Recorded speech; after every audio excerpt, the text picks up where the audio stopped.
Hey Commanders fans, get ready because today we have exclusive news about our team and you can't miss a single detail.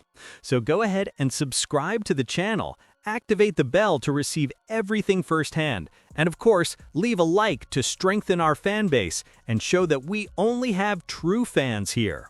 Our commitment is to always bring you the latest updates, news, and everything that happens behind the scenes of Commanders. So, without further ado, let's check out today's news. Washington Commanders linebacker Frankie Luvu receives favorable verdict on suspension appeal ahead of game against the Lions. Linebacker Frankie Luvu, a key player on the Washington Commanders defense, received excellent news this week. A day after the NFL announced his one-game suspension, the verdict was overturned on appeal, guaranteeing his presence in the decisive game against the Detroit Lions this Sunday. According to NFL Network reporter Tom Pelissero, the league decided to overturn the suspension imposed on the player, converting the punishment into a $100,000 fine. The decision came Tuesday night after a detailed review of the appeal filed by Washington and Luvu's representatives. The original penalty was applied after the NFL concluded that the linebacker had made his third hip drop tackle of the season, a play recorded during the loss to the Seattle Seahawks in Week 9.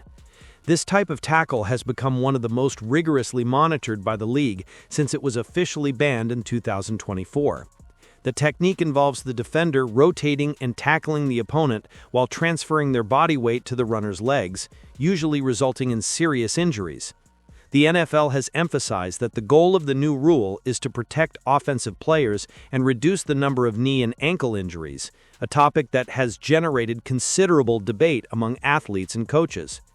Even with the suspension lifted, Luvu has faced a season of constant scrutiny from league authorities. This year, he had already been fined twice, totaling $33,766 for infractions during last season's Lions-Commanders playoff game. One of the penalties came after an illegal hit on quarterback Jared Goff during a touchdown-interception return. The other incident involved tackling running back Jahmyr Gibbs with his hip, the same technique that has once again generated controversy. Despite these incidents, Luvu remains one of the most intense and productive players on Washington's defense. In his 8th NFL season, he has accumulated 50 tackles, 2 sacks, and 1 forced fumble in 9 games, being a key piece in defensive coordinator Joe Witt Jr.'s scheme. With the Commanders going through a difficult phase, accumulating 4 consecutive losses, Luvu's return to the main roster is seen as a necessary boost to try and reignite the team's defensive energy.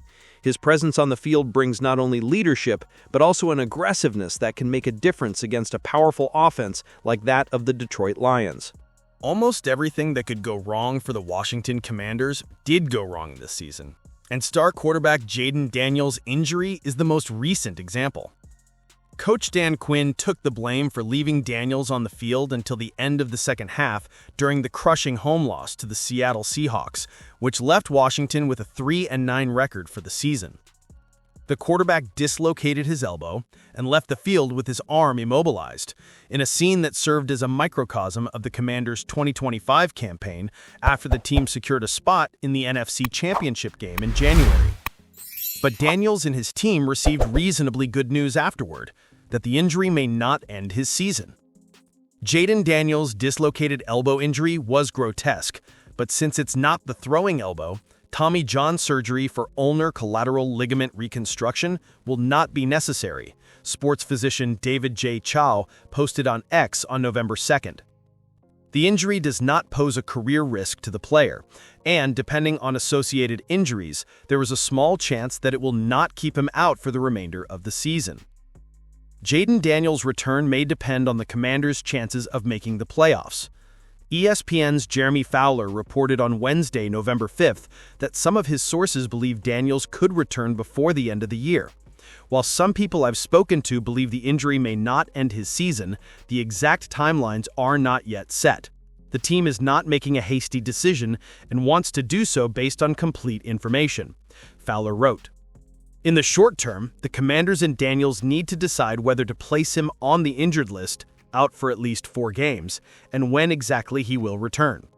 A factor weighing heavily is Washington's downward spiral, which is at a 3-9 record, Fowler continued.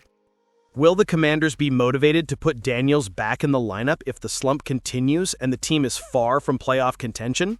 The player and the team need to weigh this question. Meanwhile, the Commanders will return to starting Marcus Mariota as quarterback. Mariota has started 3 games this season and participated in 5, throwing for 639 yards, 4 touchdowns, and 4 interceptions, with a 63.6% completion rate. His record as a starter for the team is 1 win and 2 losses. The Commanders have not yet added a quarterback to the roster since Jayden Daniels' injury. The Commanders have 3 more consecutive home games with a bye week in between, giving them a better chance to remain competitive in Daniels' absence. Washington Commanders sign former Giants cornerback after Lattimore's injury. The Washington Commanders acted quickly after receiving one of the worst possible pieces of news at this point in the season. With the serious injury to star Lattimore, the team decided to reinforce its secondary and announced the signing of former New York Giants cornerback Trey Hawkins III to the practice squad. The information was released by Aaron Wilson of KPRC2 in Houston. Hawkins, 25, was selected by the Giants in the 6th round of the 2023 draft and arrived in the league surrounded by expectation because of his athleticism and physical strength. During his time in New York, he participated in 20 games, starting in 4 of them, accumulating 45 tackles and 1 interception throughout his short NFL career. Interest from several teams in the league. Since being released by the Giants in August, after suffering a hamstring injury that landed him on the injured reserve list, Hawkins has attracted interest from several franchises. According to Wilson, the Ravens, Lions, Dolphins, and Colts have been monitoring his situation in recent weeks, believing in his development potential. Fully recovered, the cornerback also had trials with the San Francisco 49ers, but ultimately left the team without an official agreement. Now, in Washington, he gets a new chance to prove his worth and regain his place in the league. Despite not yet having impressive numbers, Hawkins is seen as an explosive and disciplined player, with good route reading and man-to-man coverage ability, characteristics that greatly appeal to the coaching staff led by Dan Quinn. The Commanders hope he can evolve over time and eventually contribute more effectively to the main roster. The impact of Lattimore's loss. Hawkins' arrival comes shortly after the confirmation that Lattimore is out for the remainder of the season. The cornerback tore his anterior cruciate ligament, or ACL, during the 38-14 loss to the Seattle Seahawks last Sunday. Lattimore, a 4-time Pro Bowl selection, had been a key piece in Washington's defense, acting as the team's primary defender against elite receivers. The loss is enormous, both in terms of technical performance and on-field leadership. With the confirmation of the injury, Lattimore will be added to the injured list, joining other important names such as wide receiver Luke McCaffrey, fractured collarbone, and defensive end Dietrich Wise, ruptured quadriceps. Hawkins gets a new opportunity. Given this scenario, the Commanders know that it will not be possible to replace Lattimore with just one player, but rather through depth in the roster. During his rookie season in 2023, Hawkins participated in all 17 games for the Giants, recording 35